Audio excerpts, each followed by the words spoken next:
మనుగడ కోసం పోరాటంలో వివిధ జంతువులపై మనిషి ఆధిపత్యం సంపాదిస్తున్నప్పటికీ చివరకు అంతరించే పోయే జాబితాలో అతనే ఉంటాడు. ఇప్పటికే ఎన్నో వృక్ష జాతులు మనిషి చేష్టల వల్ల తమ ఉనికిని కోల్పోయాయి. ఇప్పుడు ఈ జాబితాలోకి తాబేళ్లు కూడా చేరాయి. ప్రపంచ తాబేలు దినోత్సవాన్ని ప్రతి సంవత్సరం మే 23న అమెరికన్ తాబేలు రెస్క్యూ అనే లాభాపేక్ష లేని సంస్థ జరుపుతుంది.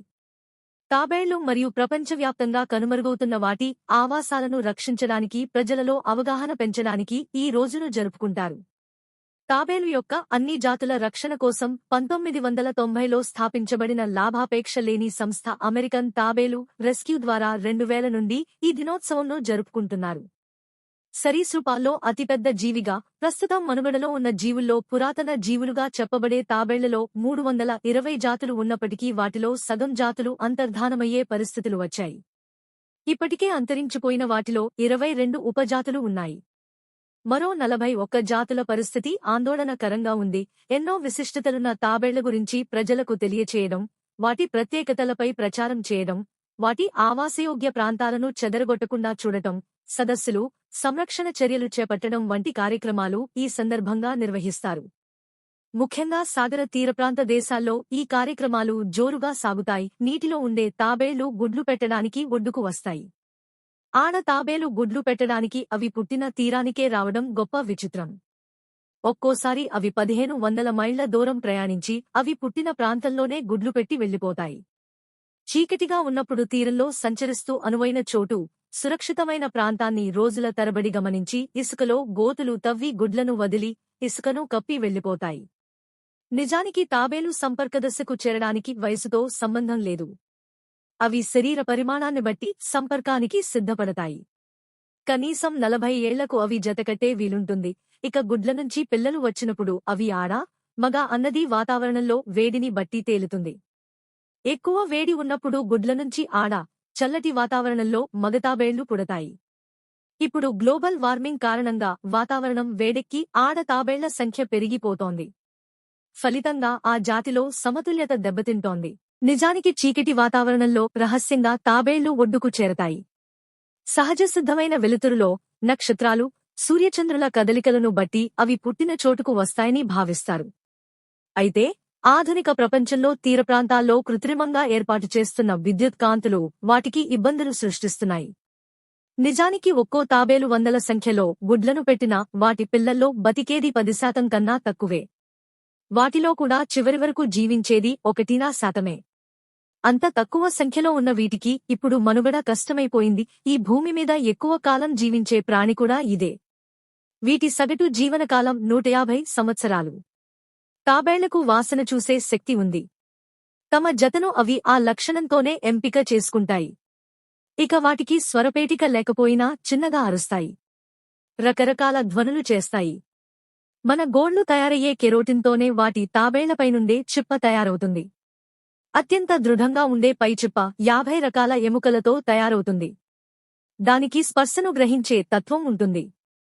రక్తనాళాలతో అనుసంధానమైన పైచిప్పకు గాయమైతే తాబేలుకు నొప్పి తెలుస్తుంది. శత్రువు దాడి చేసినప్పుడు అవసరమైతే ఓ అసహ్యకరమైన వాసనను వెదజల్లే ద్రవాన్ని విడుదల చేయడం కొన్ని జాతుల తాబేళ్ల ప్రత్యేకత. తాబేళ్లన్నింటికీ పైచిప్ప గట్టిగా ఉంటుందని, అన్నింటికీ పై చిప్ప ఉంటుందని భావించక్కర్లేదు. మెత్తగా ఉండే పైచిప్ప ఉన్న తాబేళ్లు కూడా ఉన్నాయి. మృదువైన పైచిప్పతో ఉన్నవి లెదర్ బాడీ టర్టిల్స్, పెట్టెలా ముడుచుకుపోయే బాక్స్ టర్టిల్స్ ఉన్నాయి. వీటికున్న మరో ప్రత్యేకత సముద్రగర్భంలో ఉండే తాబేళ్లు ప్రాణవాయువు లేకుండా నెలల తరబడి జీవించగలవు. సాధారణంగా ఆక్సిజన్ కోసం సముద్ర ఉపరితలానికి తరచూ వస్తాయి. ప్రత్యేక పరిస్థితుల్లో అవసరమైతే నెలల తరబడి గాలి పీల్చకుండా ఉండి పోగలవు. ఆహారం దొరకకపోయినా కూడా చాలా కాలం బతికేస్తాయి. ఇలా ఎన్నో విశిష్టతలున్న ఇవి వివిధ కారణాల వల్ల అంతరించిపోతున్నాయి. సముద్ర తాబేళ్లు జీవితాంతం నీళ్లలోనే తిరిగినా గుడ్లు పెట్టడానికి మాత్రం తీరానికి వస్తాయి. సురక్షిత తీరాలకు ప్రత్యేక సీజన్లో వందల సంఖ్యలో వచ్చి వెళతాయి.